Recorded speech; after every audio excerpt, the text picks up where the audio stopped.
حامد ومصليا أما بعد أعوذ بالله من الشيطان الرجيم بسم الله الرحمن الرحيم يقول الله سبحانه وتعالى إذ نادى ربه نداء خفيا. محترم و مکرم معزز وعلماء کرام، عاملین جماعت و جمعیت، محترم حاضرین و حاضرات، الحمدللہ اللہ کے فضل و کرم سے ایک دینی مجلس میں ہم سب اکٹھا ہیں. اللہ سے دعا ہے کہ جو باتیں کہی جا رہی ہیں اللہ ہم سب کو عمل کرنے کی نیت سے سننے اور اللہ سے توفیق مانگنے کی اللہ توفیق دے، آمین. محترم حاضرین، عنوان بتا دیا گیا کہ عنوان ہے شہرت پسندی. انشاءاللہ تعالی مختصر سے وقت میں کچھ بنیادی باتیں آپ کے سامنے رکھنے کی کوشش کروں گا. ابھی مجھ سے پہلے ہمارے فاضل محترم دوست نے دل کے حوالے سے کچھ بنیادی باتیں آپ کے سامنے رکھی کہ انسان جب گناہ کرتا ہے تو اس کا اثر انسان کے دل پر پڑتا ہے. ویسے تو ہر گناہ جو انسان کرتا ہے اس کا اثر دل پر پڑتا ہے، لیکن کچھ گناہ ایسے ہیں جو صرف دل سے کیے جاتے ہیں، ظاہر میں جلدی نظر نہیں آتے. یہ گناہ ان گناہوں سے کافی زیادہ خطرناک ہوتے ہیں، کیونکہ اسلام کے اندر جو اللہ تبارک و تعالیٰ نے ہمیں عبادت کرنے کا حکم دیا ہے، کچھ عبادتیں ظاہری جنہیں ہم اسلام کہتے ہیں.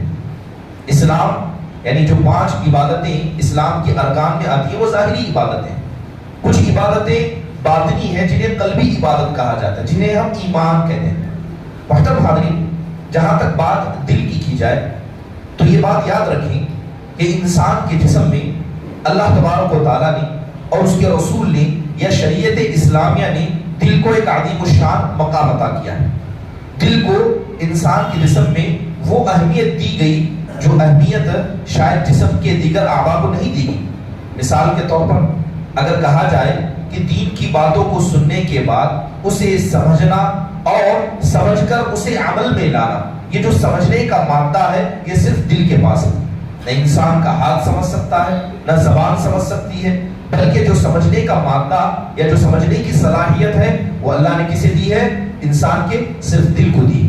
اس لیے اللہ تعالیٰ قرآن میں اس کی طرف اشارہ کرتے ہوئے کہتا ہے فَتَكُونَ لَهُمْ قُلُوبٌ يَعْقِلُونَ بِهَا، کہ کاش ان لوگوں کے پاس ایسے دل بھی ہوتے جس کے ذریعے وہ اپنے آپ کو سمجھنے والا بناتے. محترم حاضرین، یہی وہ دل ہے جو انسان کے جسم میں اتنا بڑا مقام رکھتا ہے کہ اللہ تبارک و تعالیٰ نے اپنی آخری اور مقدس کتاب کو نازل کرنا چاہا تو اللہ تعالیٰ نے اپنے عظیم الشان مخلوقات کو چنا، انہیں آپشن دیا، اختیار دیا. کیا وہ اس ذمہ داری کو اٹھا سکتے ہیں؟ اللہ نے پہاڑوں سے پوچھا، اللہ تعالیٰ نے آسمانوں سے پوچھا، تو اللہ تعالیٰ کہتا ہے کہ فَأَشْفَقْنَا مِنْهَا، اس قرآن کی ذمہ داری کو اٹھانے سے سب گھبرا گئے. اب اٹھایا کس نے؟ ایک کمزور انسان نے، ایک کمزور انسان نے اٹھایا. آپ غور کریں کہ جب اس کمزور انسان نے قرآن کی ذمہ داری کو اٹھانے کا ذمہ لیا تو اللہ تعالیٰ نے اس کے جسم میں دیکھا کہ اس کے جسم کا کون سا ایسا حصہ ہے جو اس قرآن کی ذمہ داری کو بہتر طریقے سے اٹھا سکتا ہے. تو اللہ تبارک و تعالیٰ نے قرآن کی ذمہ داری کے لیے اس کے دل کو چنا، انسان کے دل کو چنا. اللہ تعالیٰ کہتا ہے نزل بہ الروح الامین علی قلبک لتکون من المنذرین، کہ ہمارے مقرب بندے جبرائیل امین اس قرآن کو لے کر نیچے اترے اور ہم نے اس قرآن کو آپ کے دل پر نازل کیا. تو آپ دیکھیں کہ قرآن کو بھی اللہ تعالیٰ نے دل پر اتارا. اور یہ بات جان لیں کہ اللہ تعالیٰ جسے ہدایت دینا چاہے اللہ سب سے پہلے اس کے دل کی اصلاح کر دیتا. اگر اس کا دل صحیح ہو جائے تو اس کے سارے جسم کے اعضاء، اس کے اعمال ظاہری باطنی صحیح ہو جاتے ہیں. اس لیے قرآن میں اللہ کہتا ہے کہ وَمَن يُؤْمِن بِاللَّهِ يَهْدِي قَلْبَهُ، کہ جو آدمی اللہ پر پختہ یقین کر لیتا ہے، آخرت کے دن پر اسے یقین ہو جاتا ہے، تو اللہ تعالیٰ سب سے پہلے کیا کرتا ہے؟ اللہ اس کے دل کو صحیح کر دیتا ہے. یہی وجہ ہے کہ جیسے کہ ابھی ایک حدیث آپ کے سامنے بیان کی گئی، الا وَإِنَّ فِي الْجَسَدِ لَمُضْغَةٌ، اللہ کے نبی علیہ السلام نے صحابہ کو تنبیہ کی، خبردار کیا اور کہا کہ خبردار ہو جاؤ، غور سے سنو کہ تمہارے جسم کے اندر ایک ایسا حصہ ہے، اگر یہ حصہ درست ہو جائے تو انسان کے سارے اعمال درست ہو جائے، اور اگر یہ حصہ فاسد ہو جائے، خراب ہو جائے تو انسان کے سارے اعمال اور سارے اعضاء فاسد ہو جائیں۔ اس کے بعد اللہ کے نبی نے کہا خبردار ہو جاؤ، وہ کیا ہے؟ تمہارا دل ہے۔ محترم حاضرین، بات یہاں پر دل کی کیوں کی جا رہی ہے؟ بات دل کی اس لیے کی جا رہی ہے کہ جس بیماری کا ذکر یا جس عنوان کے ماتحت مجھے گفتگو کرنی ہے اس کا بڑا گہرا تعلق انسان کے دل سے۔ یہ جو گناہ جسے ہم شہرت پسندی کرتے ہیں، کہتے ہیں، یہ انسان اپنے دل سے کرتا ہے۔ انسان ظاہر میں اچھا نظر آتا ہے، الفاظ سے مخلص نظر آتا ہے، لباس سے اور اپنی حرکتوں سے متواضع نظر آتا ہے، مگر اس کے دل میں کتنی شہرت پسندی ہے، دل میں کتنا تکبر ہے، یہ کوئی نہیں جانتا۔ تو لہذا یہ شہرت پسندی یہ دل کو لگنے والے امراض میں سے۔ جب انسان کو دل کی اہمیت پتا چلے گی تو اس دل کو جب بیماری لگتی ہے تو یہ بیماری چھوٹی ہو یا بڑی کتنی خطرناک ہوتی ہے، اس کی خطرناکی سمجھنا آسان ہے۔ محترم حاضرین، یہ بات ہم سب جانتے ہیں کہ انسان اعمال کرتا ہے، عمل ظاہری بھی ہے، عمل باطنی بھی ہے۔ اسی طرح اعمال میں کچھ اعمال بڑے بھی ہیں، کچھ اعمال چھوٹے بھی ہیں، لیکن اللہ تعالیٰ کو اعمال میں وہ اعمال سب سے زیادہ پسند ہوتے ہیں جو اللہ تعالیٰ کے لیے خالص کیے گئے، یعنی صرف اللہ تعالیٰ کے لیے کیے گئے، اور اعمال میں بھی وہ اعمال جسے کسی غیر نے دیکھا نہ ہو، بس اللہ تعالیٰ جانتا ہے، کرنے والا اور جس کے لیے کیا جا رہا ہے صرف وہی جانتا ہے۔ اگر کوئی آدمی اپنے عمل کو صرف اللہ کے لیے کرے، عمل کو لوگوں سے چھپا کر کرے، تو ایسا عمل بھی اللہ تعالیٰ کو بڑا پسند ہے۔ قرآن میں اللہ تعالیٰ نے ایسے بہت سارے انبیاء کا ذکر کیا، ان کے اعمال کا ذکر کیا۔ قرآن و حدیث میں بہت سارے ایسے نیک اعمال کا ذکر کیا گیا جن اعمال کو تنہا کیا جاتا ہے اور ان کا بڑا مقام اللہ کے پاس ہے۔ جیسے مثال کے طور پر قیام اللیل کرنا، رات میں کھڑے ہو جانا، تہجد کی نماز پڑھنا۔ یہ نماز کیا ہے؟ انسان تنہا پڑھتا ہے، یہ عبادت اللہ کو بڑی پسند ہے، بلکہ اللہ تبارک و تعالیٰ نے صدقات و خیرات کے حوالے سے کہا وَإِن تُبْدُوا الصَّدَقَاتِ فَنِعِمَّا ہِی، کہ جو صدقہ اللہ کے لیے دیا جاتا ہے اگر اسے دکھا کر دو گے کوئی حرج کی بات نہیں ہے، لیکن اگر چھپا کر دو گے یہ اللہ کو زیادہ پسند ہے۔ صدقہ دکھا کر بھی دیا جا سکتا ہے، مگر اسی صدقے کو اگر چھپا کر دیا جائے اور حقداروں تک دیا جائے یہ چیز اللہ تبارک و تعالیٰ کو زیادہ پسند ہے۔ میں نے شروع میں آیت کریمہ پڑھی، اللہ نے نبیوں میں ایک نبی کا ذکر کیا، ایک ایسے نبی جو اپنے عمر کے آخری مرحلے کو پہنچ گئے، بوڑھے ہو گئے، لیکن دل میں تمنا تھی، تمنا جوان تھی، جسم بوڑھا ہو گیا تھا، تو انہوں نے اللہ تعالیٰ کو پکارا، اللہ سے مانگا۔ اللہ تعالیٰ نے ان کے مانگنے کی کیفیت کا ذکر کرتے ہوئے کہا اذ نادى ربه نداء خفيا، اس وقت کو یاد کرو جب ہمارے مقرب بندے زکریا نے اپنے رب کو دھیرے سے پکارا، اپنے رب کو لوگوں سے چھپا کر پکارا، تنہا اللہ تعالیٰ کو پکارا۔ اللہ نے ان کی اس عبادت کو قبول کیا، پسند کیا، بلکہ ان کی جو عبادت کی کیفیت تھی اللہ نے اس کو رہتی دنیا تک قیامت تک کے لیے ہمارے سامنے نمونہ بنا دیا۔ محترم حاضرین، تو یہ عبادتیں جو انسان لوگوں سے چھپا کر کرتا ہے، یہ عبادتیں بہت ساری چیزیں ہمیں بتاتی ہیں۔ سب سے پہلے جو انسان عبادت بھی کرے لیکن لوگوں کو اس کا پتہ نہ چلے، یہ اس کے صدق ایمان کی علامت ہے۔ دوسری چیز، وہ آدمی ریاکاری سے پاک ہے۔ تیسرا کہ ایک آدمی عمل کرتا ہے لوگ اسے دیکھتے ہیں، دوسرا آدمی عمل کرتا ہے لوگ اس کے بارے میں نہیں جانتے ہیں۔ علامہ ابن تیمیہ رحمہ اللہ فرماتے ہیں کہ ایسا عمل جسے کوئی نہیں جانتا اللہ اس کا دگنا اجر اسے دیتا ہے، اللہ بڑھ چڑھ کر اسے ثواب دیتا ہے۔ تیسری بات یہ ہے کہ چھپا کر عمل کرنا یہ انسان کے دل کی صلاح کی ایک علامت ہے اور اللہ تبارک و تعالیٰ کے نزدیک قبول ہونے کے لیے زیادہ قریب ہے۔ محترم حاضرین، یہ تو بات ہوئی دل کی، یہ بات ہوئی اعمال کو چھپا کر کرنے کی۔ اس کے علاوہ بندے، ایک انسان جو اپنے آپ کو مسلمان کہتا ہے، اللہ کا مطیع اور فرما بردار کرتا ہے، آپ نے دیکھا ہوگا کہ لوگوں میں کچھ ایسے ہوتے ہیں جو مشہور ہوتے ہیں، معروف ہوتے ہیں، جن کی طرف اشارہ کر کے بتا دیا جاتا ہے کہ یہ فلاں آدمی ہے، لیکن لوگوں میں کچھ ایسے ہیں جو غیر معروف ہیں، جنہیں کوئی نہیں جانتا، بس جانتے ہیں کہ ہمارے جماعت کا آدمی ہے، بس جانتے ہیں کہ ہمارے محلے میں رہتا ہے، مگر یہ کیا کرتا ہے، کہاں جاتا ہے، کیسے کماتا ہے، ان کے بارے میں کوئی نہیں جانتا۔ اب دو قسم کے لوگ ہوئے، ایک لوگوں میں معروف، ایک لوگوں میں غیر معروف۔ لیکن جو آدمی غیر معروف ہے اگر یہ نیک ہے تو ایسے ہی نیک لوگ جو لوگوں میں غیر معروف ہیں اللہ کو ان سے زیادہ پسند ہے جو نیک بھی ہو اور لوگوں میں معروف ہے۔ اور اللہ تبارک و تعالیٰ نے ایسے مومنوں کی تعریف کی۔ حدیث کے اندر آتا ہے اللہ کے نبی علیہ الصلوۃ والسلام کہتے ہیں کہ ان اللہ یحب العبد التقی النقی الخفی لا اسم علیہ ولا بغی۔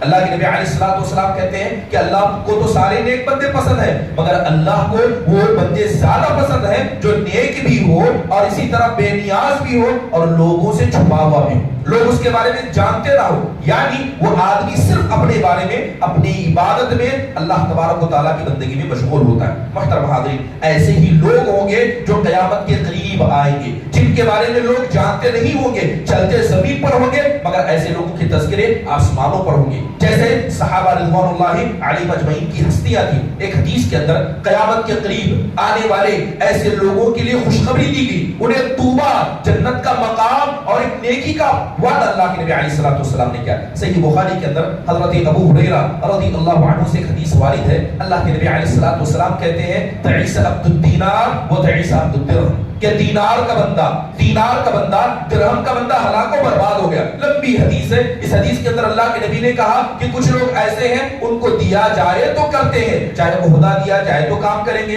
پیسہ دیا جائے تو کام کریں گے، اور کچھ ایسے ہیں کچھ نہ دیا جائے تو کچھ نہیں کریں گے۔ اللہ کے نبی علیہ الصلوۃ والسلام نے اس حدیث کو ذکر کرنے کے بعد اس کے آخر میں کہا طوبى لعبد آخذ بعنان فرسه في سبيل اللہ، ایسے انسان کے لیے، ایسے مسلمان کے لیے طوبہ ہے، خوشخبری ہے، جنت کا ایک مقام ہے جو آدمی اپنے گھوڑے کی لگام کو پکڑ کر چلا جائے، لوگوں سے جدا ہو جائے، اس کا سر پراگندہ ہو، اس کے پیروں میں دھول لگی ہو، اور ایسا آدمی کہ اگر کسی گھر میں اجازت مانگے تو اسے اجازت نہ دی جائے، اور اگر کسی کے مسئلے میں وہ سفارش بھی کرے تو اس کی سفارش کو قبول بھی نہ کیا جائے۔ ایسے بندے کے لیے جو لوگوں میں بالکل فیمس نہ ہو، غیر معروف ہو، ایسے بندے کے لیے اللہ کے نبی علیہ الصلوۃ والسلام نے خوشخبری سنائی۔ محترم حاضرین، اب ان بنیادی باتوں سے کچھ باتیں آپ کے سامنے سمجھ میں آئی۔ سب سے پہلی چیز یہ سمجھ میں آئی کہ دل کو لگنے والا ہر مرد یہ انسان کے آخرت کو برباد کرنے کے لیے کافی ہے، صرف ایک مرد آخرت کو برباد کرنے کے لیے کافی ہے۔ دوسری اہم بات، جو بھی انسان عبادت کرے اس عبادت کا ایک حصہ صرف اللہ کے لیے رکھے، جو عبادت صرف اللہ و بندہ جانتا۔ اور تیسری چیز یہ ہے کہ جو بھی عبادت کرے آپ کوشش کریں کہ لوگوں میں آپ مشہور نہ ہو، چاہے عبادت کے نام پر، عبادت کر کے ہی مشہور نہ ہو، یہ چیز بنیادی طور پر سمجھ میں آتی ہے۔ محترم حاضرین، شہرت پسندی کہتے کسے؟ شہرت کا مطلب علماء نے اس کی تعریف کرتے ہوئے کہا ہے کہ کل عمل یتخذ الانسان بنیت التسمیع والظہور والتشریف باسمہ، کہتے ہیں کہ شہرت کا مطلب یہ ہے کہ ہر وہ کام، چاہے کام دنیا کا ہو چاہے کام دین کا ہو، کوئی بھی عمل انسان صرف اس لیے کرے تاکہ لوگ اس کا نام لیں، لوگ اس کی تعریف بیان کریں، لوگوں کے سامنے وہ آئے، فیل میں آئے، لوگوں کے پاس اس کی کیا ہے مقبولیت بڑھ جائے، لوگوں میں مشہور ہو جائے، اس کے فالوورز بڑھ جائیں، لوگ اسے دیکھیں تو عزت کی نگاہ سے دیکھیں۔ تو کوئی بھی عمل اگر انسان ان نیتوں کی بنیاد پر کرتا ہے تو اس کو شہرت کہا جاتا ہے، اسی کو شہرت پسندی کہا جاتا ہے۔ محترم حاضرین، ایک بڑا مذموم عمل ہے، یہ اللہ کو پسند نہیں ہے، نہ اس کے رسول صلی اللہ علیہ وسلم کو پسند ہے۔ محترم حاضرین، اس کی کیا خرابیاں ہیں، کچھ باتیں آپ کے سامنے رکھوں گا۔ اللہ کے نبی علیہ الصلوۃ والسلام کی حدیث ہے، آپ نے فرمایا من سمع سمع اللہ به ومن یرائی یرائی اللہ به۔ اللہ کے نبی کہتے ہیں کہ جو آدمی لوگوں کی کانوں کو خوش کرنے کے لیے، اپنے فالوورز بڑھانے کے لیے، جو آدمی اپنا نام کرنے کے لیے پروگرام کرتا ہے، جو آدمی نام بڑھانے کے لیے کسی کی خدمت کرتا ہے، جو آدمی اپنے فالوورز بڑھانے کے لیے یا بس اپنا نام مشہور کرنے کے لیے کوئی بھی نیک عمل کرتا ہے، اللہ اس کا بدلہ شہرت ہی نہیں دے دیتا ہے۔ اس نے کام سنانے کے لیے کیا، اللہ تعالیٰ نے اس کی تعریف لوگوں میں کر دی، قیامت کے دن اس کی یہاں کوئی ثواب اللہ کے پاس نہیں دیا جائے گا، چاہے وہ عمل کتنا ہی بڑا کیوں نہ ہو۔ اور جس نے دکھانے کے لیے عمل کیا، اللہ اسے لوگوں کو دکھائے گا اور وہی اس کا بدلہ ہو جائے گا۔ محترم حاضرین، ایک صحابی رسول صلی اللہ علیہ وسلم اللہ کے نبی صلی اللہ علیہ وسلم کے پاس آئے اور آ کر سوال کرتے ہوئے کہتے ہیں، اے اللہ کے نبی علیہ الصلوۃ والسلام، یہ تو بتائیے ایک آدمی جب اللہ کی راہ میں چلتا ہے، ہتھیار لے کر، تلوار لے کر چلتا ہے، کس لیے؟ تاکہ اللہ کی راہ میں اپنی قربانی دے دے، اپنی جان کو قربانی کر دے۔ آپ نے فرمایا وہ آدمی کہتا ہے کہ اگر کوئی آدمی غنیمت کے لیے لڑے، پوچھا تو اللہ کے نبی علیہ الصلوۃ والسلام نے کہا کہ وہ اللہ کی راہ میں لڑنے والا نہیں۔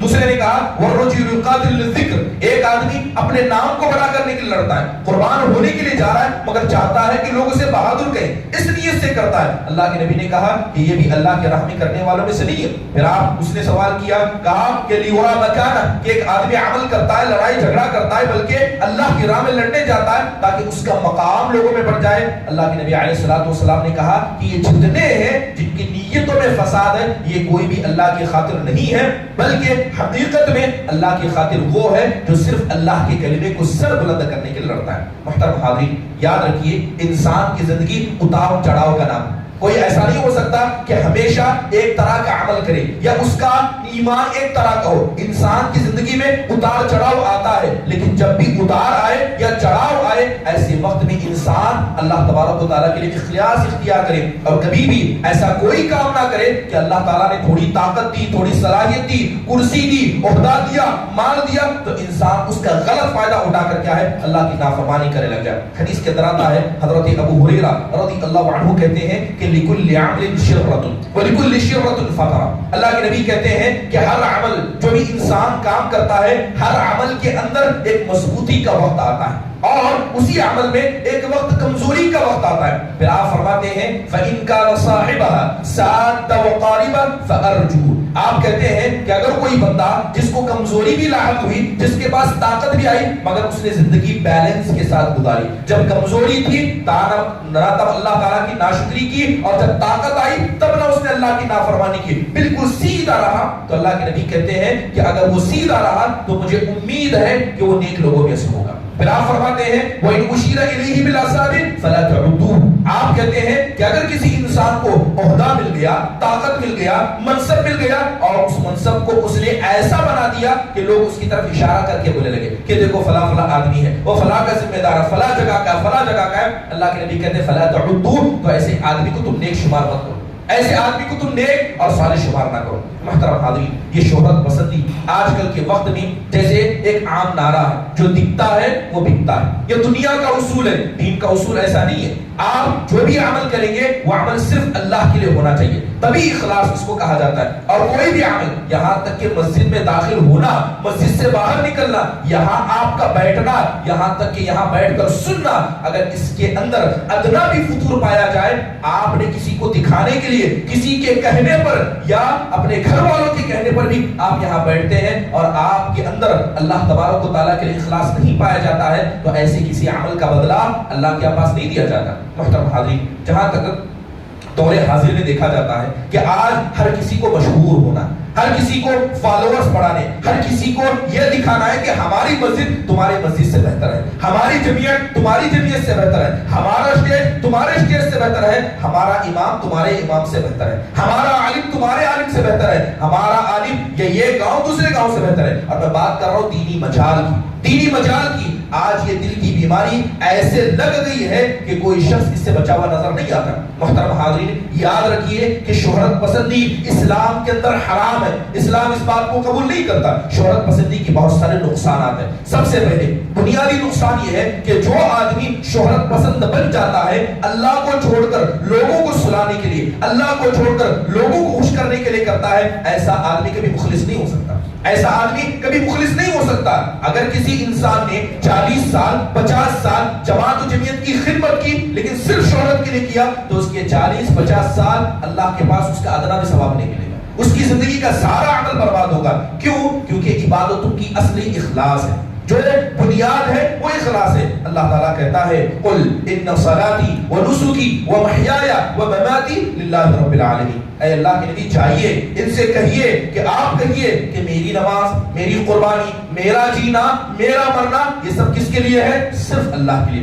آپ جیئیں گے تو اللہ کے لیے، آپ مریں گے تو اللہ کے لیے، آپ کی نماز اللہ کے لیے، آپ کا بیٹھنا اللہ کے لیے، یہاں سے اٹھنا اللہ کے لیے، صبح اٹھنا اللہ کے لیے اور رات میں سونا اللہ کے لیے. یہ مسلمان کی زندگی ہوتی ہے کہ آپ کی زندگی کا ہر عمل اللہ کے لیے ہو. مگر آپ نے اگر کوئی عمل لوگوں کے لیے کیا تو یقیناً یہ اخلاص سے خالی ہوتا ہے. اسی لیے علامہ ابن تیمیہ رحمہ اللہ فرماتے ہیں کہ کثیر ما یخالط الناس الشہوات الخفیہ. ہم لوگوں کو دیکھتے ہیں کہ لوگوں کے دلوں میں اکثر طور پر ایک مخفی شہوت داخل ہو جاتی ہے، ایک چھپی ہوئی خواہش داخل ہو جاتی ہے. پھر فرماتے ہیں ما یفسد تحقیق العبودیت للہ. کہتے ہیں کہ جب یہ مخفی شہوت کسی کے دل میں داخل ہو جاتی ہے تو خدا کی قسم ایسا کوئی انسان اللہ کا خالص بندہ نہیں بن سکتا. دل کے اندر اگر یہ خواہش داخل ہو گئی، وہاں سے وہ انسان اللہ تبارک و تعالیٰ کے لیے مخلص نہیں رہا. محترم حاضرین، شداد بن اوس رحمہ اللہ ایک مرتبہ لوگوں کے سامنے اکٹھا ہوئے، لوگوں کو اکٹھا کیا اور کہنے لگے یا بقایا العرب انی اخوف ما اخاف علیکم الشہوۃ الخفیہ. کہتے ہیں اے لوگوں، اے عرب کے بچے کچے لوگوں، مجھے جس چیز کا ڈر تم پر سب سے زیادہ محسوس ہوتا ہے وہ مخفی شہوتوں کا، ایسی چاہتوں کا، ایسی خواہشوں کا جو دل کے اندر دم کر رہتی ہیں، ایسی خواہشوں کا مجھے بڑا تم پر ڈر ہوتا ہے. ابو داؤد السجستانی رحمہ اللہ کہتے ہیں کہ یہ مخفی خواہش حب الرئاسہ ہے، یہ کرسی کی لالچ، یہ چاہت کی لالچ، یہ بڑا بننے کی لالچ ہے۔ محترم حاضرین، اس کا ایک بڑا نقصان یہ ہے شہرت پسندی کا کہ جو آدمی شہرت پسند بن جاتا ہے، ایسا آدمی اپنی دنیا اور آخرت کو برباد کرنے کے لیے کئی قدم آگے بڑھ جاتا ہے۔ آپ جانتے ہیں کہ دنیا کے اندر بہت سارے اعمال ہیں، یہاں آنے کے بعد کچھ ایسی برائیاں ہیں، اگر ان برائیوں کے قریب بھی انسان جاتا ہے تو یہ برائیاں انسان کی دنیا اور آخرت کو برباد کرنے کے لیے کافی ہیں۔ امام احمد نے کعب بن مالک رضی اللہ عنہ سے ایک حدیث نقل کی ہے، اس حدیث کے اندر اللہ کے رسول کہتے ہیں کہ ما ذئبان جائعان ارسلا فی غنم فافسد لها من حرص المرء على المال والشرف لدینه۔ اللہ کے نبی علیہ الصلوۃ والسلام کہتے ہیں کہ دو بھوکے بھیڑیے، ان دو بھوکے بھیڑیوں کو اگر کسی بکری کے ریوڑ میں چھوڑ دیا جائے تو یہ دو بھوکے بھیڑیے ان بکریوں کو جتنا نقصان پہنچا سکتے ہیں اس سے زیادہ انسان کا مال کی لالچ اور کرسی کی لالچ اس سے زیادہ انسان کو نقصان پہنچا دیتی ہے۔ آپ کتنے بھی نیک ہو، کتنے بھی متقی ہو، مال کی لالچ دل میں رکھ لیں، کرسی کی لالچ دل میں رکھ لیں تو وہ بھوکے بھیڑیے ان بکری کو اور اس ریوڑ کو اتنا نقصان نہیں پہنچا سکتے جتنا یہ دل کی بیماریاں انسان کو دنیا اور آخرت کے مسئلے میں نقصان پہنچا دیتی ہیں۔ شہرت پسندی یہ اس لیے بھی بری ہے کہ جو آدمی اپنے دل میں شہرت کو پیدا کر لیتا ہے، اس کا خطرناک مسئلہ یہ ہے کہ انسان ایک لمبا راستہ کاٹ لیتا ہے، اس کے بعد اس کا پتہ چلتا ہے۔ جیسے کینسر کا مرض، آپ جانتے ہیں کہ بہت سے مرتبہ کینسر کا مرض انسان کو پتہ نہیں چلتا جب تک کہ وہ سیکنڈ یا تھرڈ اسٹیج تک نہ پہنچ جائے۔ یہ شہرت پسندی وہی کینسر ہے۔ انسان جب اس پہ چلنے لگ گیا، وہ آخری مرحلے پر پہنچ جائے گا، تب اسے اندازہ ہوگا کہ ہاں میرے دل میں شہرت آ گئی، لیکن اس نے جتنے اعمال کیے وہ سارے اعمال تو رائے گا ہو گئے، وہ سارے اعمال تو برباد ہو گئے۔ محترم حاضرین، شہرت پسندی ایک ایسا عمل ہے کہ جو آدمی اپنے دل کے اندر شہرت کو آگے رکھتا ہے، ایسا آدمی اللہ کا کبھی پیارا نہیں ہو سکتا، وہ اللہ کے یہاں مبغوض ہوگا، اللہ ایسے لوگوں پر ناراض ہوتا ہے۔ بلکہ اللہ کے نبی علیہ الصلوۃ والسلام نے بہت سارے ایسے عذابات ایسے انسان کے لیے سنائے ہیں جو آدمی اللہ کے مسئلے میں مخلص نہیں ہوتا۔ بڑی مشہور حدیث ہے، آپ علیہ الصلوۃ والسلام کہتے ہیں کہ ما من عبد لبس ثوب شهرة الا اعرض الله عنه حتى ينزعها۔ اللہ کے نبی علیہ الصلوۃ والسلام کہتے ہیں کہ یہ لباس یہ جسم پر کپڑا پہننا، اللہ کے نبی کہتے ہیں کہ اگر کوئی بندہ شہرت کا لباس پہن لیتا ہے تو اللہ تعالیٰ اس سے اپنے چہرے کو پھیر لیتا ہے یہاں تک کہ وہ آدمی اپنے لباس کو نکال دے۔ اگر میں آپ سے پوچھوں کہ لباس آپ نے کیوں پہنا ہے تو ظاہری بات ہے، ایک تو اللہ کا حکم ہے، یہ ہماری زینت ہے، اس کا حکم دیا گیا، اس کے ذریعے انسان اپنی عزت کی حفاظت کرتا ہے اور اس کے ذریعے ایک آدمی اللہ کی اطاعت و فرما برداری بھی کرتا ہے، انسان اپنے آپ کو بہتر دکھاتا ہے۔ لیکن یہی لباس برانڈ کا پہننے لگ جائے کہ میں نے لباس ایسا پہنا ہے کہ چار لوگ دیکھیں تو کہیں کہ ماشاءاللہ کتنا خوبصورت لباس ہے۔ آج لوگ کہتے بھی ہیں، کیا کہتے ہیں کہ کپڑا پہنو تو ایسا کہ چار لوگ دیکھیں، گاڑی خریدو تو ایسی کہ چار لوگ دیکھیں۔ یہاں پر یہ سارے کے سارے مقصد شہرت والے، اور جو آدمی معمولی لباس تک بھی لوگوں کو دکھانے کے لیے پہنتا ہے، وہ لباس جس کا اسلام نے ایک مقصد ایک مقام بیان کیا ہے، کہیں نہ کہیں یہ بھی شہرت کے اندر آ جاتا ہے۔ آپ نے قرآن و حدیث میں سنا ہوگا قارون کو اللہ تبارک و تعالیٰ نے زمین میں دھسا دیا۔ اس کے بہت سارے وجوہات تھے، ایک تو اللہ کا نافرمان تھا، اللہ کا ناشکرا تھا، لیکن ایک بڑی وجہ علماء نے یہ بھی ذکر کی ہے کہ وہ اپنی شہرت کو، اپنے مال کو لوگوں کے سامنے دکھایا کرتا تھا، بڑا شہرت پسند تھا، وہ چاہتا تھا کہ لوگ میری تعریف کریں، میرے مال کی تعریف کریں، لہذا یہ ہوا کہ اپنے لال و لشکر کے ساتھ، اپنی ساری زینت کے ساتھ لے کر چلا، لوگ تعریف کرنے لگے، کہا کہ دیکھو اللہ نے اسے کتنا مال دیا، اللہ نے کیسا عہدہ دیا، اللہ نے کیسی فوج عطا کی۔ اللہ تبارک و تعالیٰ کو اس کی شہرت پسندی ناپسند آئی، یہاں تک کہ اللہ تعالیٰ نے اسے زمین میں دھسا دیا۔ محترم حاضرین، یہ بات بھی یاد رکھیں کہ جو لوگ شہرت پسند بن جاتے ہیں، اللہ تبارک و تعالیٰ کے مسئلے میں مخلص نہیں رہتے ہیں، ایسے لوگ دنیا کے اندر عذاب پاتے ہیں، ایسے لوگ دنیا کے اندر عذاب پا جاتے ہیں۔ قرآن میں اللہ تعالیٰ کہتا ہے لا تحسبن الذین یفرحون بما اتوا ویحبون ان یحمدوا بما لم یفعلوا۔ اللہ تعالیٰ کہتا ہے کہ ایسے لوگ جو تعریف پسند ہیں، جو انہوں نے کیا نہیں ہے پھر بھی اس کی تعریف سننا چاہتے ہیں، آپ ایسے لوگوں کو کامیاب ہونے والوں میں سے نہ شمار کریں۔ اللہ تعالیٰ نے یہاں منافقین کا ذکر کیا، منافق جنگ میں جاتے نہیں تھے لیکن چاہتے تھے کہ جو صحابہ جنگ میں گئے ہیں جیسی ان کی تعریف ہو رہی ہے ویسی ہماری بھی تعریف ہو۔ اللہ معاف فرمائے، اگر اس آیت کو ہمارے معاشرے کے اندر دیکھا جائے تو کتنے ایسے معاشرتی منافق نہیں ہیں، گھر کے منافق، معاشرتی منافق، کام نہیں کریں گے پھر بھی دل میں چاہت رکھیں گے کہ لوگ ہماری تعریف کریں، کیا کسی نے ہے لیکن تعریف پسند کوئی بن جاتے ہیں۔ محترم حاضرین یقیناً کہیں نہ کہیں جن لوگوں نے ایسا کیا اللہ تعالیٰ نے ان کے بارے میں فرمایا کہ فلا تحسبنهم بمفازة من العذاب، اے اللہ کے نبی یہ عذاب سے بچنے والے نہیں ہیں، ایسے لوگ عذاب سے دوچار ہو جائیں گے، بلکہ ایک حدیث کے اندر اللہ کے نبی نے عذاب کا وعدہ کرتے ہوئے کہا من لبس لباس شہرت فی الدنیا البسہ اللہ لباس مذلت یوم القیامہ ثم الہب فیہ نارا۔ اللہ کے نبی کہتے ہیں کہ جس نے مشہور لباس ایسا پہنا جس کے ذریعے وہ مشہور ہونا چاہتا تھا، فیمس ہونا چاہتا تھا، اللہ قیامت کے دن اس کو ذلت کا لباس پہنائے گا اور اسی لباس کے ذریعے اس کی آگ کو دوڑائے گا، اسی لباس کے ذریعے اللہ تعالیٰ اس کی آگ کو بہکائے گا۔ محترم حاضرین شہرت والا لباس ہے کیا؟ علماء اکرام نے مختلف تعریفیں کی۔ اگر معمولی انداز سے کہوں کہ جو آدمی ایسا لباس پہنے، ایسا کلر پہنے یا لباس میں اندر ایسی کوئی کوالٹی پہنے کہ ایک بار دیکھنے والے نے دوبارہ آپ کو دیکھا، ایک بار دیکھا پھر دوبارہ آپ کی طرف نگاہ پلٹائی، یا آپ نے لباس پہنا تو آپ کے لباس کے تعلق سے لوگ گفتگو کرنے لگے، تو علماء اکرام نے اسے شہرت کے لباس میں شامل کیا، علماء اکرام نے اسے شہرت کے لباس میں شامل کیا۔ یا یوں مان لیجئے ایسا کلر ہے، لال پیلا کالا نیلا ایسا کلر ہے جو عام طور پر مرد نہیں پہنتے، ایک بار ایک انسان نے ایسا لباس نوجوان نے پہنا تو یقیناً بار بار نگاہیں گئی، لوگ اس کے تعلق سے گفتگو کرنے لگے، تو اس علماء نے اس کو شہرت کا لباس قرار دیا۔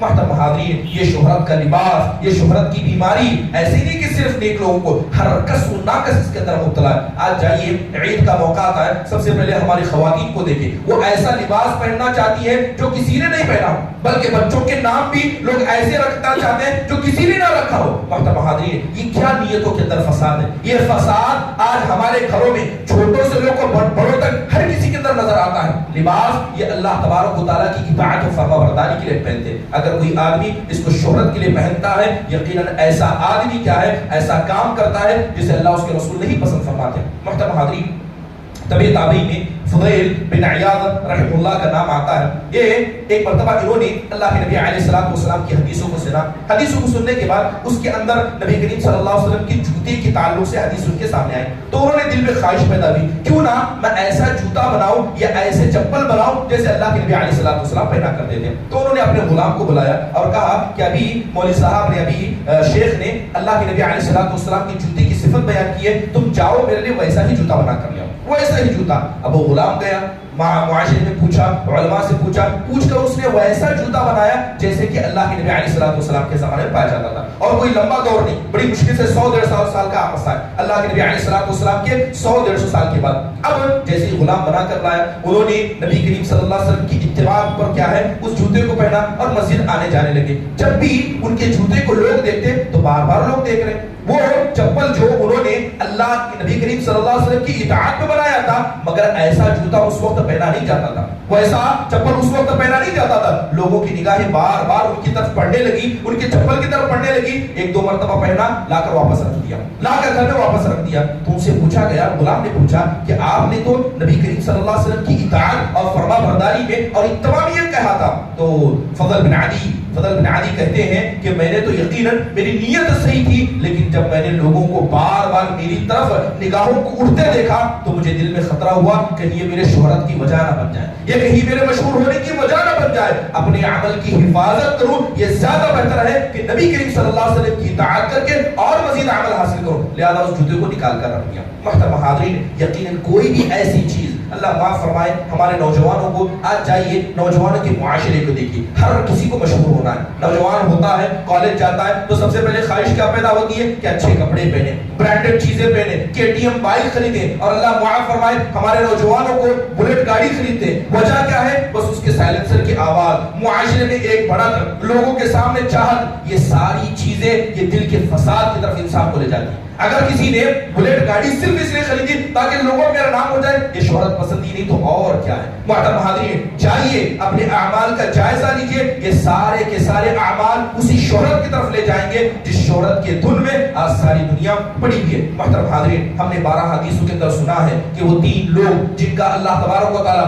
سب سے پہلے حساب و کتاب لے گا، جس کے اندر ایک شہید ہوگا، جس کے اندر ایک عالم و قاری ہوگا، اور جس کے اندر ایک سخی ہوگا۔ اللہ تعالیٰ بلائے گا، اپنی نعمتیں یاد دلائے گا، اللہ شہید سے کہے گا میں نے تجھے یہی عطا کیا، تو نے کیا کیا؟ تو شہید کیا کہے گا؟ اے اللہ میں نے اپنی جان کو بھی تیری راہ میں قربان کر دیا۔ اللہ کیا کہے گا؟ تو نے جھوٹ کیا، تو جھوٹ بولتا ہے، تو نے یہ کیا تاکہ لوگ تجھے کیا کہیں؟ لوگ تجھے بڑا جواد کہیں، لوگ تجھے کہیں کہ بڑا بہادر تھا، یہ تجھے دنیا میں کہہ دیا گیا اور اللہ تعالیٰ کے حکم سے اسے منہ کے بل گھسیٹ کر جہنم میں پھینک دیا جائے گا۔ اور ایسا انسان جس نے علم حاصل کیا، جو قرآن کی تلاوت کرتا ہے، قرآن یاد کرتا ہے، لوگوں کے درمیان کھڑے ہو کر تلاوت کرتا ہے، اللہ تعالیٰ اسے بھی بلائے گا، اس عالم کو، اس قاری کو بھی بلائے گا، اسے اپنی نعمت یاد دلائے گا اور وہی سوال کرے گا جو اللہ نے پہلے سے کیا تھا، اور وہی جواب اس سے بھی ملے گا اور اللہ بھی وہی جواب دے گا، اور دے کر اس کو جہنم کے بل گھسیٹ کر پھینک دیا جائے گا۔ محترم حاضرین، ہم یہاں بیٹھے ہیں علم حاصل کرنے کے لیے بیٹھے ہیں، یاد رکھیے یہ علم عبادت ہے۔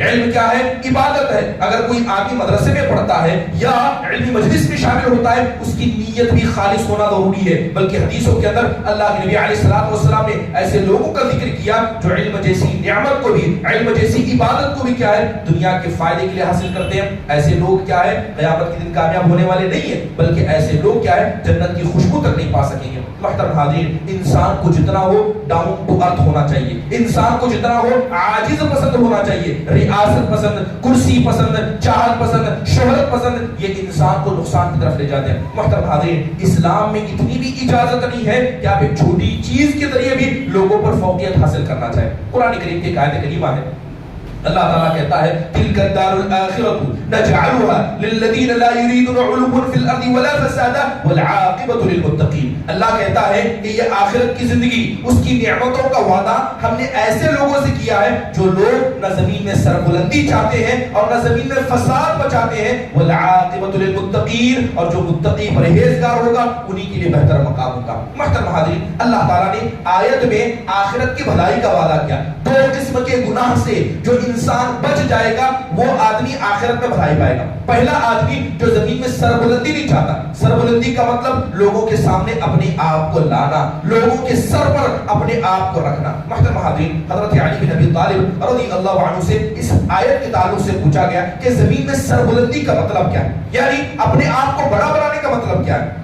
تو حضرت علی کہتے ہیں کہ اگر کوئی آدمی جوتا پہنتا ہے، اگر کوئی آدمی جوتا پہنتا ہے، اس کے پاس تسمہ ہے، جسے جوتی کی لیس کہتے ہیں، اگر کوئی آدمی دل میں صرف اتنی یہ نیت کرے کہ میرے پاس جو جوتا ہے اس کا جو تسمہ ہے، یہ تسمہ میرے بھائی سے میرے نزدیک بہتر ہو، کیا کہتا ہے؟ دل میں تمنا کرتا ہے کہ جو جوتے کا لیس ہے وہ لیس میرے بھائی سے میرے نزدیک اچھی ہو، تو حضرت علی کہتے ہیں کہ وہ اس آیت کے ضمن میں آئے گا۔ اس نے زمین میں سربلندی چاہی، اور جس نے زمین میں سربلندی چاہی، اتنی ادنا چیز کے لیے بھی اللہ تعالیٰ نے آخرت کے دن بھلائی کا وعدہ ایسے لوگوں کے لیے نہیں کیا۔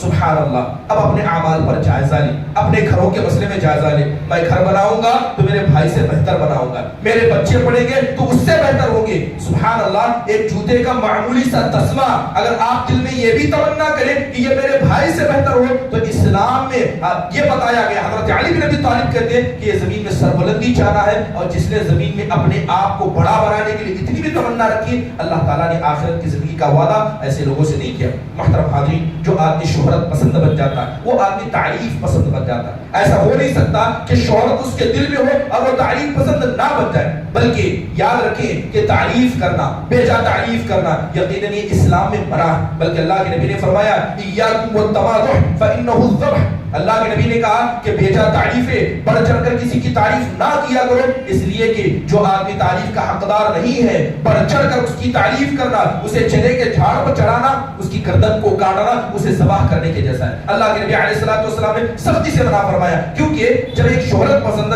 تعریف پسند بن جاتا ہے تو تعریف پسند انسان اس کے دل میں تکبر گھر کر جاتا ہے، اس کے دل میں تکبر گھر کر جاتا ہے۔ اور یاد رکھیے تکبر کا اس دل کے اندر کوئی مقام نہیں جو دل اللہ اس کے رسول کی اطاعت کرنا چاہتا ہے، بلکہ بہت سارے علماء نے کہا کہ اگر کوئی آدمی تعریف پسند ہے، چاہتا ہے کہ میری تعریف کی جائے، تو ایسی آدمی کی تعریف کرنا بھی گناہ ہے، ایسے آدمی کی تعریف کرنا گناہ ہے، کیونکہ تعریف پسند ہونا یہ ظلم ہے، اور ظلم میں مدد کرنا یہ بھی ظلم ہے۔ لہذا اگر کسی انسان کو دیکھے کہ جس کے پاس تعریف کرنے سے اس کا کام ہوتا ہے، تو یقیناً ایسا آدمی کیا ہے؟ ظلم میں مدد کرنے والوں میں سے ہے۔ محترم حاضرین، یہ جو شہرت پسندی ہے اس کا بڑا نقصان یہ ہے کہ جو آدمی شہرت پسند بن جاتا ہے، دل کا فاسد ہو جاتا ہے، لوگوں میں اپنے آپ کو مشہور بنانا چاہتا ہے، ایسا انسان خود پسند بن جاتا ہے۔ خود پسند یعنی میں جو کر رہا ہوں وہی صحیح ہے، باقی لوگوں کا نظریہ، ان کے آئیڈیے سب خراب ہے، میں نے جو کیا سب سے بہتر ہے۔ یاد رکھیے یہ خود پسندی ایک بڑی بیماری ہے، یہ بیماری کوئی معمولی نہیں بلکہ اسے علماء نے شرک کہا ہے، اسے علماء نے شرک تک قرار دیا۔ یاد رکھیے کہ شہرت پسند خود پسندی اتنی عظیم بیماری ہے کہ اگر اس بیماری کا تھوڑا حصہ بھی صحابہ کے پاس بھی آیا تو اللہ تعالیٰ نے صحابہ کو بھی ادب سکھایا۔ قرآن میں اللہ تعالیٰ کہتا ہے وَلَقَدْ نَصَرَكُمُ اللَّهُ فِي مَوَاطِنَ كَثِيرَةٍ وَيَوْمَ حُنَيْنٍ۔ یاد کرو اس وقت کو یاد کرو کہ اللہ نے ہر جگہ تمہاری مدد کی اور حنین کے وقت بھی تمہاری مدد کی۔ صحابہ اکرام 313 تھے، ہزاروں پر بھاری پڑ گئے، لیکن حنین کے مقام پر صحابہ کی بڑی تعداد آ گئی۔ اتنی بڑی تعداد دیکھ کر ان کے دل میں یہ تمنا پیدا ہوئی، ان کے دل میں خود پسندی آئی کہ ہم تو اتنے تھے تو اتنوں پر بھاری پڑ گئے، اب تو ہم اتنے زیادہ ہیں، ان سب پر بھاری پڑیں گے۔ اللہ تبارک و تعالیٰ نے سب کو ادب سکھایا اور کہا کہ تم جیتے ہو اور دنیا میں بلند ہو تو یہ اللہ کے فضل و کرم کی وجہ سے، نہ تمہاری طاقت کی وجہ سے، نہ تمہاری فوج کی وجہ سے۔ محترم حاضرین، اللہ ابن تیمیہ رحمہ اللہ فرماتے ہیں کہ خود پسندی یہ شرک ہے، خود پسندی شرک ہے۔ اور علامہ ابن تیمیہ نے ریاکاری اور خود پسندی کے درمیان موازنہ کیا۔ ہوتا یہ ہے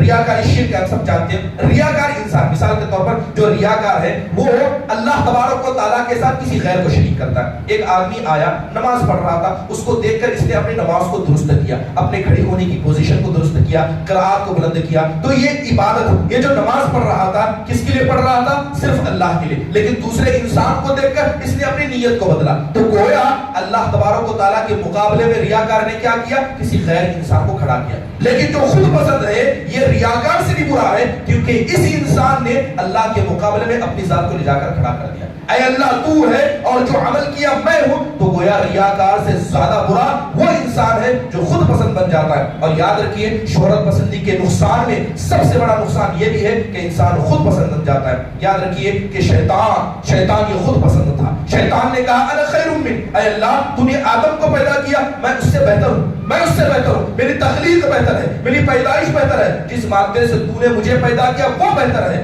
یقیناً یہ خود پسندی یہ اللہ کے ساتھ بے ادبی ہے۔ کوئی بھی انسان کتنے بڑے مقام پر بھی پہنچ جائے، کتنی بڑی صلاحیت بھی اللہ تعالیٰ اسے عطا کرے، اگر انسان صرف اپنی پیدائش پر غور کرے تو اسے سمجھ میں آ جائے گا کہ اس کے پاس خود پسندی کی بیماری نہیں ہونا چاہیے۔ احمد بن قیس رحمہ اللہ علیہ انسان کی پیدائش کو یاد کر کے کہتے بھی ہیں کہ عجبا لبنی آدم، کہتے ہیں عجبا لبنی آدم یتکبر وقد خرج من مجرى البول مرتين، کہتے ہیں کہ بڑا تعجب ہوتا ہے مجھے آدم کی اولاد پر، کہتے ہیں کہ مجھے بڑا تعجب ہوتا ہے آدم کی اولاد پر کہ یہ تکبر کرتا ہے، اپنے آپ کو بہتر سمجھتا ہے۔ کیا یہ بھول گیا کہ یہ پیشاب کی جگہ سے دو بار نکلا، ایک بار مرد کی طرف سے ایک بار خاتون کی طرف سے، پیشاب کی گندی جگہ سے نکل کر یہ اپنے آپ کو بہتر سمجھتا ہے اور اپنے کیے گئے اعمال کو بہتر سمجھتا ہے۔ بڑا تعجب ہے مجھے ایسے ابن آدم پر۔ قیامت کا دن وقت آئے گا، سارے گھبرائے ہوں گے۔ انبیاء جنہوں نے زندگی کا ہر لمحہ اللہ کی عبادت میں گزارا، بلکہ انبیاء تو چھوڑے، وہ معصوم مخلوق، وہ فرشتے اللہ کے سامنے عاجز ہو کر کھڑے ہو جائیں گے اور کہیں گے ما عبدناک حق عبادتی، اے پروردگار تو نے جو زندگی دی، تو نے جو وقت دیا، اس میں جو ہم نے عبادت کی، اے اللہ اس عبادت میں بھی ہم نے تیرا حق ادا نہیں کیا۔ یہ فرشتے کہیں گے۔ اور آج چند سال خدمت کرنے کے بعد انسان کہتا ہے میں نے ایسا کیا، میں نے وہ کیا۔ یاد رکھیے جتنی مہلت اللہ نے دی، جتنے عبادت کا موقع دیا، یہ اللہ کا فضل ہے، اس میں انسان اللہ کا شکر ادا کرے۔ مگر آپ نے اپنی چند سال خدمت کو لوگوں کے سامنے رکھا، یقیناً یہ چیز انسان کو خود پسند بنا دیتی ہے۔ محترم حاضرین، یقیناً یہ شہرت پسندی کے برے نقصانات میں سے ایک چیز بھی ہے۔ اور محترم حاضرین، شہرت پسند انسان کبھی تواضع پرست نہیں ہو سکتا، کبھی یہ متواضع نہیں ہو سکتا، اس کے دل میں تکبر ضرور آئے گا۔ اور ہم سب جانتے ہیں کہ تواضع کتنی عظیم عبادت ہے۔ محترم حاضرین، شہرت پسند انسان جب لوگوں میں فیمس ہو جاتا ہے تو ظاہری بات ہے اس کے بہت سارے فالوورز بن جاتے ہیں، اس کے متبعین بن جاتے ہیں۔ اگر آدمی مخلص نہ ہو اور لوگ اس کی اتباع کریں اور اس کے شانہ بشانہ چلے تو گویا مسئلہ یہ ہے کہ اگر وہ ایک بھی غلطی کرتا ہے تو اس کا گناہ صرف ایک غلطی کا نہیں ہوگا، اس کے سارے متبعین کا گناہ بھی وہ لے جائے گا۔ اس لیے کہ قرآن میں اللہ تعالیٰ کہتا ہے کہ جو بھی آدمی جیسا بھی عمل کرے گا اس کے ہم نے نگہبان ہے۔ یاد رکھیے کہ اگر کوئی آدمی شہرت پسند بن جائے، لوگوں میں مشہور ہو جائے اور ایک اس سے غلطی ہو جائے، ایک غلط فیصلہ ہو جائے اور لوگ اس فیصلے کو مان لے تو سال لوگوں کا گناہ ایسا انسان لے لے گا۔ محترم حاضرین، حضرت عمر بن عبدالعزیز رحمہ اللہ بڑے عقل مند انسان تھے، حکیم انسان تھے۔ وقت کا بادشاہ ہشام بن عبد الملک وقت کا بادشاہ تھا، تو ہشام بن عبد الملک اور حج کرنے کے لیے آیا تھا۔ تو حج کرنے جب ہشام بن عبد الملک آیا، مینا کے میدان میں ہشام کھڑا ہوا، دیوار کے اوپر کھڑا تھا، بلکہ بعض روایتوں میں آتا ہے کہ وہ پہاڑ کے اوپر کھڑا تھا. تو ہشام بن عبد الملک حضرت عمر بن عبدالعزیز کو بلاتا ہے اور کہتا ہے کہ عمر بن عبدالعزیز کیا آپ ان سروں کو گن سکتے ہیں؟ کہتا ہے کہ جو لوگ یہاں پر مینا میں موجود ہیں کیا آپ ان کے سروں کو گن سکتے ہیں؟ حضرت عمر بن عبدالعزیز کہتے ہیں کہ نہیں، اتنے سر میں کہاں سے گن سکتا ہوں؟ تو ہشام کہتا ہے کہ یہ سارے سر میری ماتحتی میں حج کر رہے ہیں، کیا آپ کو نہیں لگتا ان سب کا ثواب بھی مجھے ملے گا؟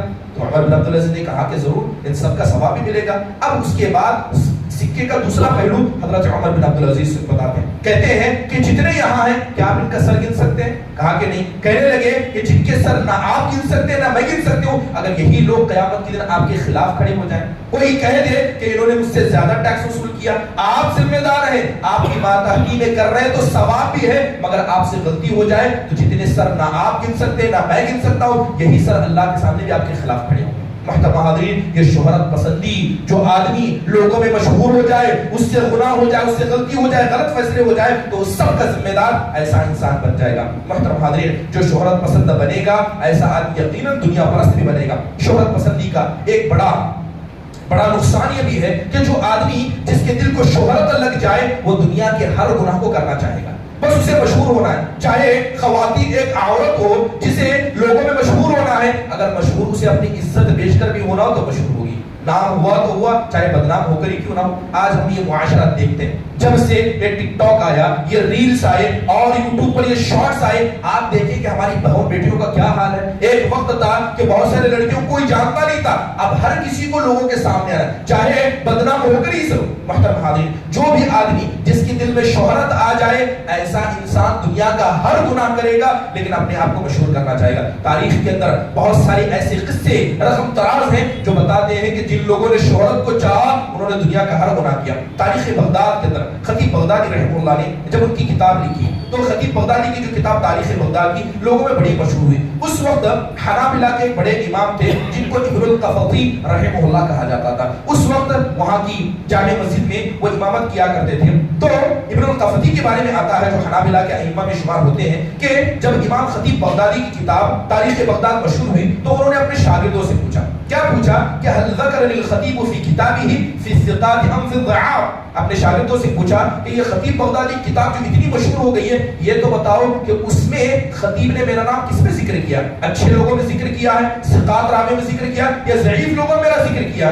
تو ان کے شاگردوں نے کہا امام خطیب بغدادی نے تو آپ کا نام ہی نہیں لیا، کتاب کے اندر نام ہی نہیں ذکر کیا ہے. تو یہ ابن القفطی کہتے ہیں کہ لیتنی ذکرنی ولو فی الکذابین، یہ کتاب اتنی مشہور ہو گئی ان کو چاہیے تھا کہ جھوٹوں میں ہی صحیح میرا نام بھی لکھ دیتے، جھوٹوں میں ہی صحیح میرا نام ہی لکھ دیتے، جبکہ یہ ثقات راوی میں سے تھے. محترم حاضرین، یہ دیکھیں کہ شہرت پسندی انسان کو مشہور ہونا، شہرت پسندی انسان کو ہر گناہ کی طرف لے جاتی ہے. بلکہ امام ابن کثیر نے البدایہ والنہایہ کے اندر ایک بڑا عجیب قصہ نقل کیا ہے کہ حج کا موقع تھا، ایک آدمی جو احرام پہنے ہوئے تھا فوراً زمزم کے کنویں پر چڑھا اور زمزم کے اندر پیشاب کرنے لگا. 600 ہجری کا واقعہ ہے کہ زمزم کے کنویں پر چڑھ گیا، سب لوگ وہاں طواف کر رہے ہیں اور زمزم کے کنویں میں پیشاب کرنے لگ گیا. اب لوگوں نے دیکھا کہ احرام پہنا ہے، حج کے لیے آیا اور زمزم کے کنویں میں پیشاب کر رہا ہے. حکومت کے لوگوں کو بلایا گیا، اسے پکڑایا گیا اور پکڑ کر عدالت میں پیش کیا گیا. تو پوچھا گیا کہ تم نے اتنا گھنونا کام یہاں کر کیوں کیا؟ وہ کہتا ہے اردت ان اشتغل، میں نے یہ کام صرف اس لیے کیا تاکہ لوگ بھی جانے کہ میں بھی ایک چیز ہوں. یہ میں نے کام اس لیے کیا تاکہ لوگ بھی جانے کہ میں ایک چیز ہوں. محترم حاضرین، آج یہ وہی دور ہے، یہ وہی دور ہے. لوگوں کو مشہور ہونے کے لیے کچھ بھی کرنا چاہے وہ کرنے کے لیے تیار ہے. اپنا حلال مال بھی خرچ کریں گے، اپنا حرام مال بھی خرچ کریں گے، اپنوں کو بھی نقصان پہنچائیں گے، غیروں کو بھی نقصان پہنچائیں گے. یہ شہرت پسندی ہے، جس کے دل کو لگ جائے وہ اللہ کا خوف کبھی نہیں کر سکتا. محترم حاضرین، امام احمد بن علی البیرونی رحمہ اللہ فرماتے ہیں کہ بغداد کے اندر ایک نابینا تھا، بغداد کے اندر ایک نابینا تھا. یہ نابینا بڑا اچھا حافظ تھا. وقت کے امام جب اس کی جگہ پر پہنچے، وقت کے امام جب اس کے مصلی پر نماز پڑھنے کے، اس کے پیچھے نماز پڑھنے کے لیے پہنچے تو اس نے اپنی قرات کو بدلنا شروع کر دیا. وہ الگ الگ طرح کی قراتیں پڑھنے لگا، شاذ قراتیں پڑھنے لگا. وقت کے امام کو بڑا اچھا لگا. بعد میں لوگوں نے پتا کیا کہ جتنے سال اس نے امامت کی کبھی ایسی ویسی قرات نہیں کی، لیکن جیسے ہی وقت کا امام آیا اس نے اپنی قرات کو بدل دیا. امام احمد بن علی بیرونی کہتے ہیں کہ واضح بات ہے کہ یہ بادشاہ کے پاس مشہور ہونا چاہتا تھا، اپنے مقام کو بیان کرنا چاہتا تھا. محترم حاضرین، اب یہاں پر کچھ باتیں ٹھہر کر سمجھنے کی ہیں، وقت میرا ختم ہوتا جا رہا ہے. کہ ایک ہے مقبولیت، ایک ہے شہرت. لوگوں کے سامنے مشہور ہونا، لوگوں کے سامنے مقبول ہونا، یہ دونوں میں فرق ہے. بنیادی فرق یہ ہے کہ جو بھی آدمی جسے اللہ پسند کرتا ہے اللہ اس کی محبت کو لوگوں کے دلوں میں ڈال دیتا ہے. جب بھی اللہ کسی سے پسند کرتا ہے، کسی سے محبت کرتا ہے تو اس کی محبت کے دلوں میں ڈال دیتا ہے. جیسے حدیث کے اندر آتا ہے کہ اذا احب اللہ عبدا نادى جبریل، کہ جب اللہ کسی بندے کو پسند کرتا ہے تو اپنے مقرر بندے جبرائیل کو بلاتا ہے اور کہتا ہے جبرائیل فلاں فلاں سے میں محبت کرتا ہوں، تم بھی محبت کرو. حضرت جبرائیل محبت کرنے لگتے ہیں، اپنے نیچے والے فرشتوں سے کہتے ہیں کہ اللہ فلاں سے محبت کرتا ہے، میں بھی کرتا ہوں، تم بھی کرو. تو لہذا سارے آسمان والے ایسے انسان سے محبت کرنے لگتے ہیں. جب آسمان والے کسی بندے سے محبت کرنے لگ جائیں تو سارے زمین والوں کے دل میں اس انسان کی محبت کو ڈال دیا جاتا ہے. اس کو کہتے ہیں مقبولیت، اس کو کہتے ہیں مقبولیت. ایک ہوتی ہے شہرت، شہرت ہمیشہ زمین سے نکلتی ہے آسمان تک نہیں جاتی ہے، لیکن مقبولیت آسمان سے آتی ہے اور زمین میں بھر جاتی ہے. یہی وجہ ہے کہ آپ دیکھیں گے کہ بہت سارے نیک لوگوں کا تذکرہ کتاب و سنت کے اندر موجود ہے. اصحاب کہف نیک تھے، اللہ نے ان کے تذکرے کو باقی رکھا کیونکہ ان کی شہرت نہیں بلکہ ان کی مقبولیت تھی جو آسمان سے آئی تھی. یہی بنیادی فرق ہے. محترم حاضرین، اگر شہرت پسندی کے حوالے سے ہمارے سلف صالحین کا معاملہ دیکھیں، خود اللہ کے نبی علیہ الصلوۃ والسلام کی زندگی کو دیکھیں. آپ علیہ الصلوۃ والسلام کیا شہرت پسند تھے؟ نعوذ باللہ، ایک ایسی بیماری تھی جس سے آپ صلی اللہ علیہ وسلم صحابہ اکرام کوسوں دور تھے اور یہ بات واضح طور پر ہمیں حدیثیں بتاتی ہیں. یہی وجہ ہے کہ اللہ کے نبی علیہ الصلوۃ والسلام کہا کرتے تھے ابغونی فی الضعفاء، کہ اگر مجھے تلاش کرنا ہے تو کہاں تلاش کرنا؟ غریب فقیر لوگوں میں تلاش کرنا. مالداروں کے صفے میں نظر نہیں آؤں گا. اللہ کے نبی علیہ الصلوۃ والسلام ہاتھ اٹھا کر دعا کہتے ہیں اللهم احيني مسکینا وامتنی مسکینا واحشرنی فی زمرۃ المساکین. اے اللہ جب تک زندہ رکھنا یہ فقیر غریب مسکینوں کے بیچ میں مجھے زندہ رکھنا، اور جب وفات دینا انہی کے بیچ میں دینا، اور قیامت کے دن جب مجھے اٹھانا تو انہی کے سر میں مجھے اٹھانا. کیونکہ جو غریب ہے، فقیر ہے، مسکین ہے، یہ اپنی حاجتوں کو پورا کرنے میں لگا رہے گا، اپنے آپ کو مشہور کرنے میں کہیں نہ لگا رہے گا. یہی وجہ تھی کہ نبی کریم صلی اللہ علیہ وسلم کو یہ بات پسند نہیں تھی کہ آپ کی بیجا تعریف کی جائے، بیجا تعریف کی جائے، بڑھ چڑھ کر آپ کے بارے میں الفاظ کہے جائے. اللہ کے نبی ناپسند کرتے تھے، بلکہ اللہ کے نبی نے کہا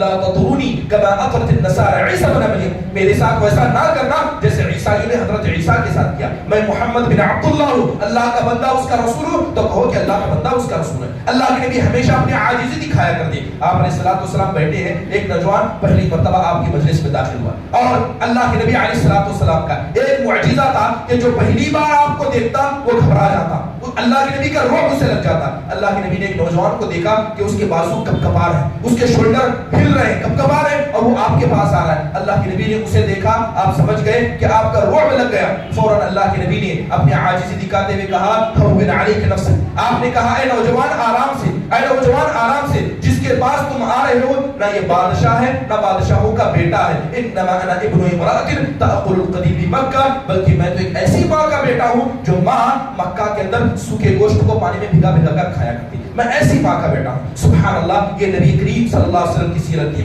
آپ سید المرسلین ہیں، آپ ناراض ہو جاتے، آپ روتے، آسمان سے جبرائیل آتے اور اللہ تعالیٰ فیصلے کیا کرتا. آپ مکہ سے جا رہے ہیں، مکہ سے جا رہے ہیں، آپ نے لمبی زندگی مکہ کے اندر گزاری، مکہ والوں نے اتنا مجبور کیا یہاں تک کہ آپ کی بیوی کا انتقال ہو گیا، آپ کے چچا کا انتقال ہو گیا. اللہ کے نبی علیہ الصلوۃ والسلام کے کوئی پیٹ باقی نہ رہی، آپ کو مجبور کیا مکہ چھوڑ کر جانے کے لیے. اللہ کے نبی علیہ الصلوۃ والسلام مکہ چھوڑ کر جا رہے تھے، آپ کے دل میں غم تھا، آنکھوں میں آنسیں تھی. اللہ تعالیٰ نے آسمان سے آیت نازل کرتے ہوئے کہا ان الذی فرض علیک القرآن لرادوک الی معاد. اے اللہ کے نبی، جس ذات نے حق کے ساتھ آپ پر قرآن کو نازل کیا ہے وہ ذات آپ کو لوٹائے گی، وہ ذات آپ کے مقام پر لوٹائے گی. محترم حاضرین، یہ نبی کریم صلی اللہ علیہ وسلم کا مقام تھا.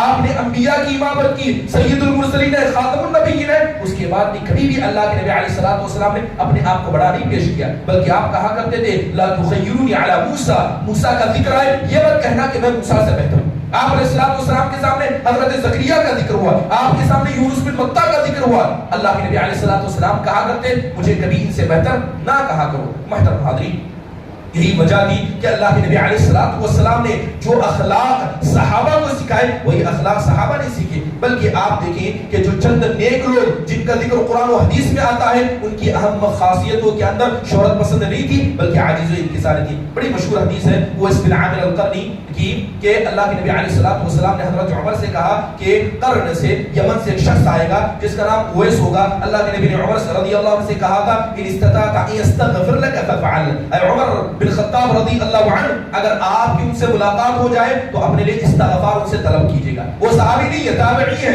لہذا وقت آیا حضرت عمر بن خطاب رضی اللہ عنہ کا زمانہ آیا تو اویس بن عامر القرنی آئے. اللہ حضرت عمر جب بھی یمن سے قافلہ آتا، قبیلہ قرن سے قافلہ آتا تو آپ پوچھا کرتے کیا تمہارے درمیان اویس ہیں؟ تو آخرکار ملاقات ہو گئی تو اللہ کے نبی علیہ الصلوۃ والسلام کی حدیث حضرت عمر بن خطاب نے اس تابعی کو سنائی اور ان سے استغفار طلب کیا. انہوں نے کیا ہے ان کے لیے دعا کی. جب وہ پلٹ کر جانے لگے تو حضرت عمر نے پوچھا کہ کہاں کا ارادہ ہے؟ تو کہنے لگے میں بصرہ جانا چاہتا ہوں. تو حضرت عمر کہتے ہیں اگر تم چاہو تو بصرہ کے خلیفہ کو میں لکھ کر دوں گا کہ یہ ہمارے مہمان ہیں، ان کا خیال کیا جائے. تو وہ اس بن عامر قرنی کہتے ہیں اگر فی غبراء الناس احب الیہ، آپ جس کے پاس پیغام لکھ کر بھیجیں گے وہ میری عزت کرے گا، مجھے عزت دے گا. میں تو لوگوں کے درمیان عام لوگوں میں سے بن کر رہنا چاہتا ہوں. میرے سر پر غبار ہو، یہ مجھے پسند ہے کہ کسی بادشاہ کی مجلس میں بیٹھ جاؤں. محترم حاضرین، یہ کچھ نیکوکار ہیں جنہوں نے کبھی بھی اپنے آپ کو بڑا بنانے کی کوشش نہیں کی، بلکہ صحابہ اکرام کے اندر کبھی مزاج ہی نہیں تھا. صحابہ اکرام کے اندر کبھی مزاج ہی نہیں تھا. حضرت ابو عبیدہ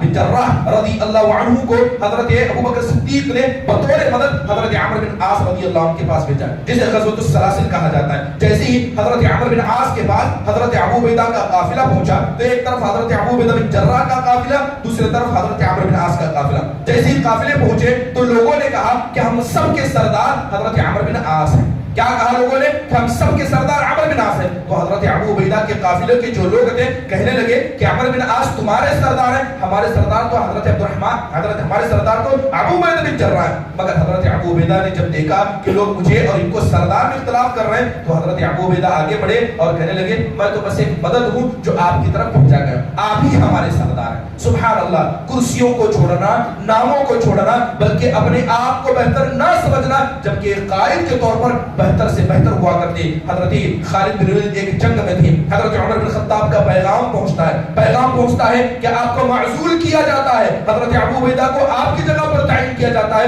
حضرت خالد بن ولید کہتے ہیں سمعا وطاعتا لامیر المؤمنین، میں سردار تھا، میں لڑ رہا تھا، جنگیں جیت رہا تھا، لیکن مجھے سرداری سے ہٹایا گیا، حضرت عبیدہ کو آگے کیا گیا، میں اپنے امیر کی اطاعت کرتا ہوں، آپ ہی ہمارے سردار. محترم حاضرین، یہ تواضع لانا ضروری ہے. آپ دیکھیں کہ جتنے نیک لوگ دنیا میں آئے اور چلے گئے ان کی تاریخ ہمیں موجود نہیں ہے، ایسی تاریخ ہمارے یہاں. محترم حاضرین، بات ہو رہی تھی شہرت پسندی کی. یقین جانیے علامہ ابن حجر اسقلانی رحمہ اللہ علیہ ان کے تعلق سے علماء نے کہا ہے کہ بڑے غضب کے حافظ تھے.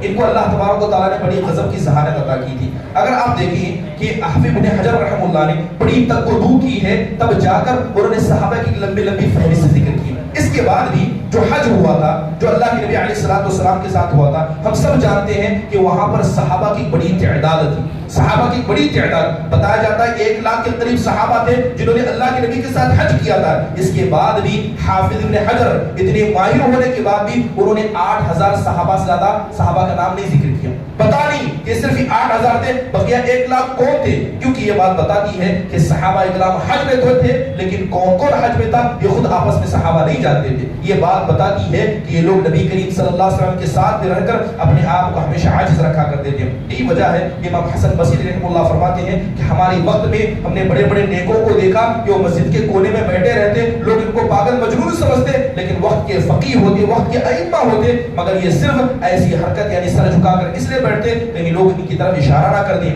امام احمد بن حنبل کہتے ہیں اريد ان اكون في شعاب مکہ حتى لا اعرف وقد بليت بالشهرة. کہتے ہیں امام احمد بن حنبل کہتے ہیں میرے تو دل میں خواہش ہوتی ہے کہ مکہ جاؤں، مکہ کے وادیوں میں اپنے آپ کو گم کر دوں، کیونکہ لوگوں کے سامنے میں تو مشہور ہو گیا اور شہرت کا کیا ہے یہ ایک بلا ہے جس میں میں ملوث ہو گیا. محترم حاضرین، بہت ساری بنیادی باتیں اس کے حوالے سے کی جا سکتی ہیں، لیکن کہنے کا مقصد اور پیغام یہ ہے کہ جو بھی عمل کریں خالص اللہ کے لیے کریں. جو عمل خالص اللہ کے لیے ہوگا وہی اللہ کے یہاں قابل قبول ہوگا. اگر آپ نے کسی کو دکھانے کے لیے، کسی کو سنانے کے لیے کیا تو یہ شہرت پسندی دل کو لگنے والے عظیم مرضوں میں سے ہے. یہ بیماری اکیلی نہیں، بہت ساری بیماریوں کو ساتھ میں لے جاتی ہے، بلکہ یہ انسان کی دنیا اور آخرت کو برباد کرنے کے لیے کافی ہے. اللہ تعالیٰ سے دعا ہے کہ اللہ تعالیٰ ہم سب کو مخلص بنائے، جو بھی عمل کریں خالص بھی وجہ اللہ کریں. آمین. اقول قولی هذا واستغفر الله لي ولكم ولسائر المسلمين من كل ذنب فاستغفروه انه هو الغفور الرحيم. السلام علیکم ورحمۃ اللہ وبرکاتہ. اور مزید ویڈیوز کو دیکھنے کے لیے آپ ہمارے YouTube چینل کو سبسکرائب کریں. فجزاکم اللہ خیرا.